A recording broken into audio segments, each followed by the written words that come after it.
So, David, could we just start by talking about your role in the late 90s, early 2000s, when pensions started to become uh, a big issue, and at the time the Turner Commission was set up, so 2002.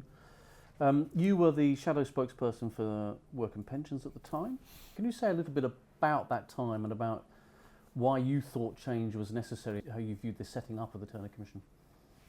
Yes, I was fortunate to be Shadow Secretary of State for Work and Pensions for a good long stint, and I was always asking successive leaders of the party sort of leave me where I am. I do think it's worth sticking with a subject in time to really get grips with it. And I think there were two issues that became increasingly. No, sorry. I think actually there were three issues that became very significant during my time. The first, which got a lot of the political attention initially, was the long-term pressures that build if you link your basic state pension only to prices, not to earnings. And that itself was driving more means testing, including spending on means-tested benefits like housing benefit.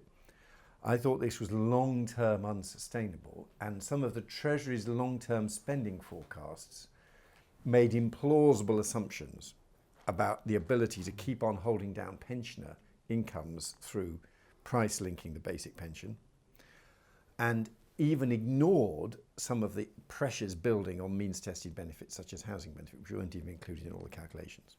First point. Secondly, the crisis in occupational pensions was growing, with pensions deficits in company pension schemes and the beginning of a debate about how big those deficits were and how they should be plugged. This was a contrast for a time in the 80s when the Treasury had thought that there was tax avoidance by companies running excessive surpluses in their pension schemes and coming up with proposals to tax these surpluses, which were a way of hiding income from corporation tax. So it was a big shift to think about company pension deficits. That was the second issue. And then thirdly, and I think this is probably what had the biggest impact in setting up Adair Turner's report, though you must check with Adair, is that when there's an opposition spokesman, you challenge ministers on everything. You know, you're always saying to them there's a problem. They came back and they always said to me, don't worry, we are saving 9% of our national income in pensions. 9%. And I thought, this doesn't just feel to me like an economy where 9% of the national income is going in pension saving. This is an extraordinary figure which doesn't tie in with any understanding of what's going into DC pensions or defined benefit pension. So I started digging away at that statistic, which I found implausible, and came to the conclusion that there was a massive problem of double counting. And when people took money, for example, from one manager of their defined contribution pension pot to a new manager of a defined contribution pension pot, that was counted as new pension saving. So, helped with my advisors, we concluded that the figures that were official figures that were being used for pension savings were far too high. And initially, and of course, if you say it in the House of Commons, people shrug it off. But eventually I got so frustrated, I think the Times, I did a couple of articles for the Times explaining properly why I thought there was this severe overestimate of pension savings. And eventually the government and the ONS conceded there was a problem and started reviewing it and showed indeed a much lower level of savings. And I think you will find in Adair's report that he refers to that as some of the backdrop to his commission, the discovery that savings were much lower than had previously been claimed. So just on the first of those points about the indexing of the basic state pension, it was deemed by many to be a kind of key reform in terms of the sustainability of the public finances, and there was deep Treasury commitment not to budging on that Britain had got itself in a better position than many other countries because it made that change. So rehearse to me the argument that took a Conservative shadow spokesperson to the point at which he would then argue that the earnings link had to be restored. I mean, first of all, you're right. This has been a Conservative policy. And indeed, I'd been in the Treasury. And indeed, I'd been in the Public Expenditure Division of the Treasury when this has all initially been done. And it worked for a time as you gradually kind of rebase the state pension. When it was first done in the early 80s I don't think any member of that government, including Margaret Thatcher, thought that the new link to prices only would still hold 15 years, 20 years on. And I was increasingly worried about this surge in pensioners on means-tested top-up assistance. And Mrs. Thatcher herself was actually a Beveridgean. Her very first job had been in the Parliament as the Parliamentary Secretary for National Insurance. She loved, and I'd worked for her in Number 10, partly on what was then the DHSS. So I found in order for her to trust my advice on pensions and Social Security, I absolutely had to know all the contribution conditions for the different benefits, which is exactly the kind of stuff she was fascinated by. And we were moving further and further away from a Beveridgean welfare state. And I also thought that the Treasury wasn't even properly accounting for this increase in means-tested benefits, because some of them weren't shown in their long-term forecasts as pensioner benefits at all. Housing benefit, if I remember correctly, didn't count as a pensioner benefit because it wasn't distinctively for pensioners. So, yeah, the pressure was increasing numbers of pensioners on means testing. And the kind of dream that was around in the pensions policy community was whether there was an affordable level of a basic state pension that would get people, that would significantly reduce means testing. Wouldn't completely eliminate it, but would significantly reduce it. And of course, eventually, Steve Webb introduced that in the coalition government. But that was coming up the policy agenda. So you were starting to see the case for moving away from SERPs and a second state pension as it had become towards a single flat tier pension. Yes, because SERPs wasn't doing the job that had been expected for it. Now, we could argue, partly because SERPs itself had been cut back in the mid-1980s. And again, I'd been involved in those policy discussions. But there was just too much means testing of pensioners. And it was intrusive, it was unpopular. And you could also argue in the long run, it itself was becoming an increasing deterrent to saving. So moving then to the private sector side, were you ever sort of persuaded of the case for compulsory savings, or did you think that there had to be a kind of voluntary system and that therefore things like auto-enrolment were a viable way forward? I wasn't a fan of compulsion. I mean, partly I'd have to say, just from kind of political principles, I think I'm wary of compulsion. And I had looked at compulsion in the 1980s when I'd been in Number 10, and I can still remember the exchange. Mrs. T was attracted by the idea of compulsion, forcing people to put money into a private pension saving. And I can still remember the meeting when she proposed compulsion to Nigel Lawson, who was then the Chancellor of the Exchequer. And Nigel was against compulsion. It was in the days when they had a very good working relationship. And she said to him, Nigel said, we must do compulsion. That's what they do in Switzerland. To which Nigel replied, but Margaret, everything in Switzerland which isn't forbidden is compulsory. She burst out laughing and dropped the subject. So we actually had looked at compulsion, and I thought Nigel's arguments against compulsion were strong. And I think they had compulsion in Australia. And of course, you can do compulsion gross. You can't do compulsion net. You can force people to put money into a pension pot. You can't stop them taking the money off their credit card to do it. So it wasn't even clear from the Australian evidence that the compulsion had as big an effect on net saving as you might have hoped. So there are arguments of principle and also practical considerations as well. And so let's turn then to the setting up of the Turner Commission. I mean, it was unusual in as much as it wasn't a royal commission. Were you broadly supportive of the idea of a smaller group of people with expertise looking at the problem? Yeah, I mean, there's the great Harold Wilson line about royal commissions. They take minutes and waste years. So there was a lot of scepticism about royal commissions, and I think that was understandable.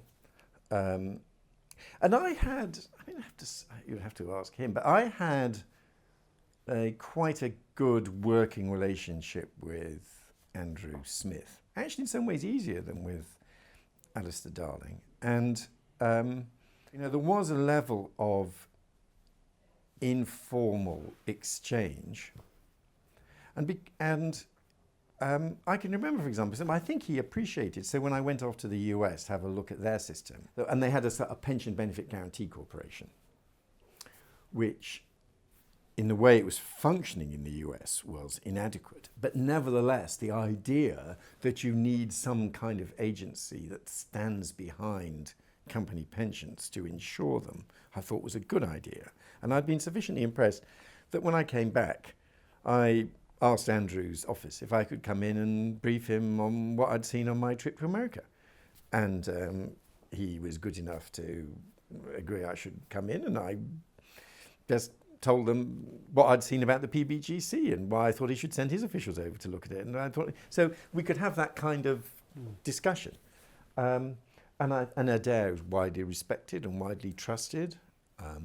So it made sense for Adair to, and I knew Adair, and I thought I can't remember, I think they might even have consulted me on, whether I had a sort of hysterical objection. I certainly wouldn't have had a right of veto, but just running past me, they were thinking of doing that, and I thought it was a great idea. So that political support at the beginning, cross-party support for the Commission at the beginning, then presumably was quite important in the process of ensuring that when the Commission reported, you weren't going to be doing what oppositions often do, which is just to say, well, we oppose anything that looks difficult for the government. Yeah, and I made it clear all along that insofar as if I was still in post, and if, for my role as Shadow Secretary of State, I would try to approach it in that constructive way. And I also actually, and this ties in with a wider debate about the Conservative opposition. My view was that for the Conservative opposition to show we're a party of government, preparing for government, actually behaving like grown-ups wasn't just the right thing to do. It was actually a better political strategy than just opposing everything all the time. So let's come to the recommendations of the Commission then. I mean, is it your view that in a sense, precisely because there wasn't a kind of veto from the retired population, that the reforms required things of the working age population, working longer, etc., that was important for success? Well, I think that you put your finger on why, although I think it's an excellent report, I do think that it was also a missed opportunity. And Adair knows, I think, this, and indeed you can sense the opportunity slipping away from your hands if you compare his preliminary report, which has some lines of argument that aren't followed up in the final report. Because my view was that Adair was an opportunity to tackle the company pensions crisis and to make defined benefit pensions affordable in the longer run. And I think that was the last moment when you could have had a shared consensus about how we could rescue them so that companies would not close them down for future generations. Because my view was, and again, my party had been complicit in this, they had become too regulated and too expensive. In fact, the particular problems had come since the Maxwell scandal, when Peter Lilly, as Secretary of State, had commissioned to review Professor Good, the Good report, which had proposed lots more regulation on company pensions, even though my view was that probably what Maxwell did was theft. It was a criminal offence what he did. But nevertheless, we ended up with a lot more regulation of company pensions, which turned them from a kind of with profits policy into a cast iron guarantee with lots of extra requirements on indexation and stuff. And my view, and I did say this to Adair, was that no one political party on its own was going to be able to say, we've got to reduce the over-regulated, over-generous company pension promise. But I thought he could have done. And, the kind of ideas which are on the agenda now, the sort of the Dutch model, things like that, a bit of intergenerational risk sharing, it might have rescued a lower level of defined benefit schemes for future generations. And you will find that line of thought in his interim report. And then, much to my disappointment, by the final report, he concluded, and we still have this conversation, he concluded that defined pension schemes were too far gone to be rescuable. The future was pure DC. And I don't think it was. I think they could have been rescued, and they should, as a minimum, have been a regulatory regime for intermediate pensions, collective DC or whatever, which of course finally is now happening because of the Royal Mail issue. So we can turn in a moment to all the strengths of what Adair does, but actually I do think that was a missed opportunity. And of course it's a counterfactual now, we'll never know. But I think it was worth a try, and that would have been more intergenerationally fair. And they've been made so generous that they have become a one-stop special offer to a particular generation where the schemes had already been set up, and then politicians retrospectively made the promises so much more generous. So then on to the other aspect then is the creation of Nest and auto-enrolment. The one big shining success of Behavioral Economics is that you get 90% rates of enrolment if you auto-enroll, which does look to have held. I can remember, but before it was called Nudge, the original paper by Sunstein and Thaler was called Libertarian Paternalism. And that might have been a title that attracted me. I can remember drawing it to Steve Hilton's attention. By that time, he was advising David Cameron. And it remains by far the best example of nudge. And of course, for me as a conservative that didn't believe in compulsion, but could see you needed some mechanism to promote saving, it was a very neat solution. With evidence coming in, it did have an effect. So the Sunstein and Thaler work was very attractive. I'd come across it in the US. And again, something else I mentioned to ministers was well worth pursuing. That kind of auto-enrolment is appropriate for a liberal market economy like the UK. Yeah. I mean, the purists would say that it used to be banned as inertia selling. The purists would say, hang on, is this really the technique is not particularly, I wouldn't say it's a trick on people, but it's certainly exploiting their inertia. So you have to be confident this is for a good reason. And in general, and David Halpin and the Behavioural Insights team are a fascinating group. I have to say, it is the nudge insight has, I think, not come up with anything else on the scale of what has happened on saving. But for saving, it is a success. And there was, as you rightly say, a debate on the amount, and it's come in relatively low to be acceptable. But the sad thing is that the money in the DC pots isn't sufficient at the moment to yield the kind of pension that matches anything like the old defined benefit pensions that people would have had in the past. Why do you think it is that this package then endures when a financial crisis comes along in the middle of all of this? I think that for several reasons. I mean, one is that David Cameron, he does kindly refer back to this. This whole nudge theory, which I had put to Steve Hilton, caught David Cameron's imagination. Because if you think about it, it's a very good kind of Cameroonian, ingenious, sort of middle way type approach. So it does solve a political problem of promoting saving without compulsion. And the fact that David and Steve had bought into it in the opposition years, and he got very interested in the whole sort of nudge theory, gave it political capital inside number 10. First point. Secondly, there had been a group of us that had worked on this over the years. I moved on to universities and skills and science, but I'd worked with Steve Webb. When I was the Shadow Secretary of State and the Conservative spokesman, Steve had been the Liberal spokesman, and I have enormous respect for Steve, and we'd always kept talking. So you had the good fortune that Steve, who was aware of the history, comes in as the Pensions Minister. And insofar as I could in Cabinet, I would always speak up for this and would say to George Osborne, with whom I got on, this was a very sensible reform, we should stick with it. It had been something which Labour, James Pennell and others had advanced when they were in government. So if you think about it, so you've got a new Prime Minister who bought into the model behind it. You've got a Pensions Minister who was familiar with the history. You had other backers across Cabinet. You had something that had got Labour buy-in because they could reasonably say, and I can remember my conversation with James Pennell, I said, advocating it to James. So it had got the political system. There was a very useful alignment of political factors. There were no electoral politics that could kind of disturb this settlement by that point. Well, the worries, and it was looked at, there were moments when it was up for discussion. The worries were, first of all, small businesses, the hassle for the local newsagent, the chip shop.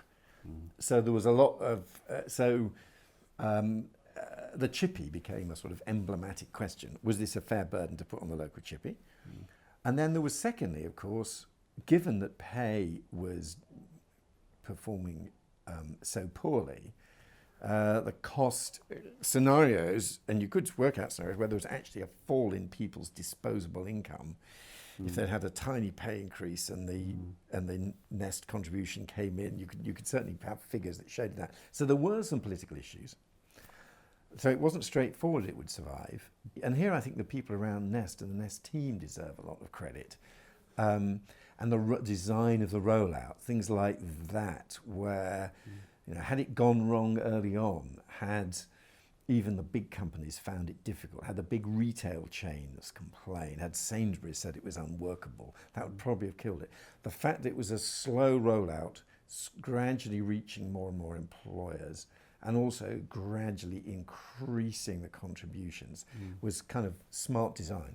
Let's just go finally then on to the sort of more recent questions. Obviously at the end of that period in government, George Osborne introduces pension freedoms, a very liberalising reform which seems to upset the basis of that contract, your ability to plan and so on. And it looks a lot more American than perhaps on the kind of Australia-US continuum. What's your view about all of that? Do you think that those reforms do tend to liberalise too far, that they give people too much freedom over what they can spend when they draw their pots down? Well, the compulsory annuitisation requirement is was historically quite an unusual feature of the British system. And the Treasury rationale for it was to stop people spending down into means-tested benefits, blowing the money in the first few years and then claiming means-tested benefits. Once you'd done the single-tier pension, and that incidentally itself has some issues about intergenerational fairness, but once you've done the higher single-tier pension, you've massively reduced the number of pensioners on means-tested benefits. So that argument for requiring annuitisation was much weaker. So my view was that the logic of why we should compel people to do one thing with their savings rather than something else was much weakened. And George did phone me to ask me what I thought of this idea he was considering for his budget. This is what I said to him. I said, if you're confident that you're not going to have a knock-on effect on means-tested benefits, then I don't think there's a requirement of the state to tell people what to do with their pensions. Where I do think we are, however, is that, and this goes back to the earlier question of what Adair did, and he made fantastic progress, but the unfinished business is we have now got too many people on pure DC. And the agenda is, again, that middle ground of something that is better than pure DC, which involves too much risk being borne by the individual, but is not classic final salary defined benefit. And we could have reached it by designing down defined benefit pensions. That was, I think, the missed opportunity 15 years ago. We're probably now going to achieve it by designing up DC and gradually introducing extra protections because they are not as on themselves sufficient. But that's the unfinished business. I suppose one other big part of the unfinished business is the self-employed. Where do you think pensions provision goes for the self-employed? Well, that's a very good question, and it's true. And that's probably another economic trend that we didn't take properly into account.